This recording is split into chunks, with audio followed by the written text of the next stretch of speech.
नमस्कार दोस्तों, इस पवित्र ज्ञान यात्रा में आपका हार्दिक स्वागत है। आज एक पल के लिए रुक जाइए, अपनी सांसों को धीमा कीजिए और अपने मन को शांत होने दीजिए। आज हम एक ऐसे दृश्य को समझने वाले हैं जिसे सदियों से गलत समझा गया है।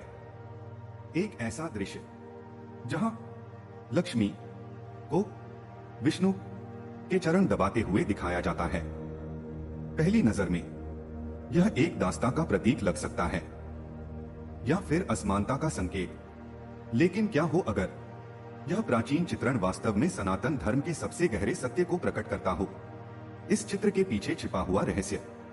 सनातन परंपरा में हर एक दिव्य चित्र प्रतीकात्मक होता है, कुछ भी शाब्दिक नहीं होता, सब कुछ दार्शनिक होता है।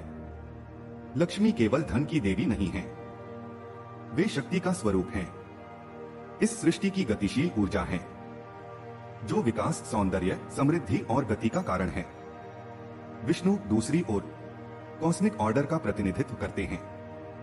वे इस ब्रह्मांड के पालनकर्ता हैं जो संतुलन, सामंजस्य और धर्म को बनाए रखते हैं। अब गहराई से सोचिए, जब ऊर्जा व्यवस्था की सेवा करती है, जब शक्ति उद्देश्य के साथ जुड़ती है, तो क्या बनता है? स्थिरता, समृद्धि और संतुलन। चरणों का महत्व एक गहरा आध्यात्मिक अर्थ। सनातन धर्म में चरण केवल शरीर का हिस्सा नहीं है, वे आधार, विनम्रता और स्थिरता का प्रतीक हैं। चरणों को छूना या उनकी सेवा करना अहंकार को त्यागने का संकेत है और एक उच्च सत्य से जुड़ने का माध्यम है। इसलिए जब लक्ष्मी विष्णु के चरणों में होती हैं, तो इसका अर्थ यह नहीं है कि वे निम्न हैं, बल्कि इसका अर्थ है कि धन विनम्रता में स्थिर हो रहा है, भौतिक ऊर्जा धर्म के प्रति समर्पित हो रही है। इसी कारण कई परंपराओं में गुरुओं और बड़ों के चरण छुए जाते हैं। यह दास्तां नहीं, बल्कि अहंकार को समाप्त करने का एक तरीका है।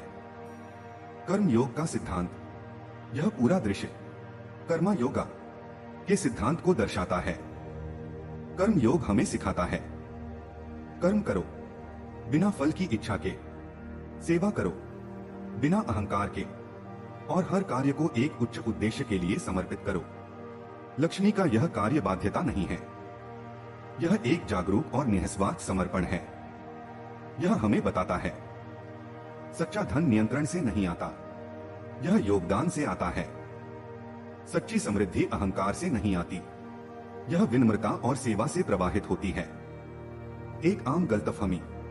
आधुनिक समय में इस चित्र को अक्सर सामाजिक या राजनीतिक दृष्टिकोण से देखा जाता है, लेकिन सनातन दर्शन एक कॉस्मिक स्तर पर काम करता है।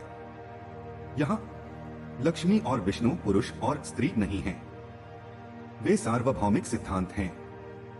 ऊर्जा और व्यवस्था, शक्ति और चेतना, प्रकृति और पुरुष, और इनका संबंध ऊंच नीच का नहीं है, बल्कि परस्पर निर्भरता का है। विष्णु बिना लक्ष्मी के निष्क्रिय हैं, लक्ष्मी बिना विष्णु के दिशाहीन हैं। दोनों मिलकर ही एक संतुलित सृष्टि का निर्माण करते हैं। हमारे जीवन से इसका संबंध। अब इस ज्ञान को अपने जीवन में समझते हैं। आज बहुत से लोग धन के पीछे भागते हैं, लेकिन फिर भी बेचैन, चिंतित और अधूरे महसूस करते हैं। क्यों? क्योंकि धन जब धर्म से जुड़ा नहीं होता तो वह अस्थिर हो जाता है। वह शांति की जगह तनाव लाता है और संतोष की जगह प्रतिस्पर्धा। यह प्राचीन चित्र हमें एक गहरा संदेश देता है।